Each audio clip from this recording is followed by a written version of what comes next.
So today I want to talk to you about a little running hack for people who travel a lot, do a lot of running, but are not used to severe elevation gains when traveling to hilly or mountainous destinations. So if you're a runner and that resonates with you, keep on watching, keep on listening. Hope you find it useful.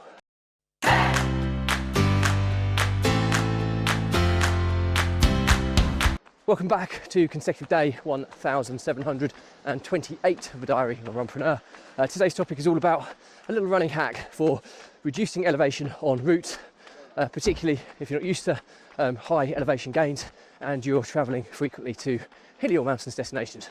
But before we get into that, please remember this is part of a fundraiser for saving the lives of children by attempting the ultimate ultramarathon of run vlogging on consecutive days, distance of a lap of the world, barefoot style. More people we get in front of, more money we raise, more children's lives we save, which is why I do this every single day.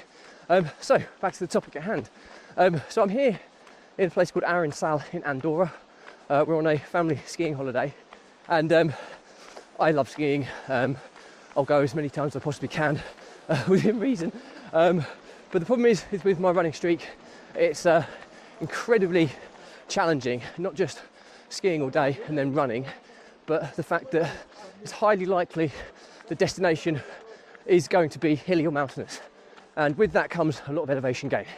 Now, I'm a runner from Cambridgeshire in the UK, or in England, and very, very flat. There's quite often, a lot of my runs have almost zero elevation gain, it's that flat. So when I come away to places and I'm doing significant elevation gain, I mean, perfect example, this one today is 178 metres in 7.5 kilometres, which when I'm doing my runs at home, I get maybe 4 metres of elevation gain for 7.5 kilometres. Significantly different. Additionally, I'm at high altitude. I'm at 1,560 metres of elevation here, so the oxygen is thinner, my body's working a lot harder. So when I come away, I try and use this little hack to reduce elevation. Now, just to put it in perspective, it doesn't always have a huge impact. My first couple of runs this week before deploying this hack were 222 metres of elevation in a 7.5 kilometre run. After deploying this hack, I've managed to get it down to 178 metres of elevation. But that is a big win for me. It makes a huge difference. That 50-60 metres of elevation difference can make a massive difference to a runner who's not experienced in mountainous trails or runs. So what is the hack?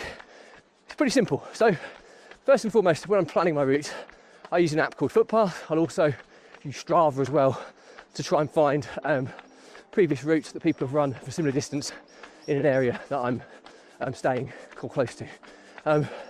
However, if I find that and I'm still finding the elevation is too extreme, especially after a holiday where you're doing a lot of physical exercise anyway, i.e. skiing, then in situations like that, I will often adapt the route somewhat. So a lot of my routes will be out and backs, certainly if there's not an obvious loop-based route. But what I'll do if the elevation gain is extreme is I'll look at all of the turn-offs on that route, all of them, and I'll just keep running up and down each of them as I go past them. And what that will do is significantly shorten the route.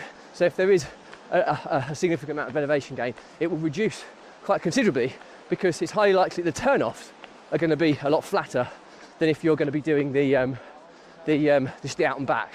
And just that simple route, I mean, on this route alone, the first route I went significantly further. By doing all the little side routes, saved me 60 metres of elevation, and it's meant that I've covered a lot less kind of ground in terms of point A to point B, but I've just deviated off the existing route multiple times to save myself 60 metres of elevation. So a simple hack, really easy to do. You'll need to make sure that the side routes are runnable. I'm talking, if you're up in, trail runs and stuff, then I wouldn't advise going off into, the severe wilderness. But if you're in more of a rural or a suburban destination, then it's going to work for you. So hope that's useful. Any questions or comments, drop me a line. I respond to everyone.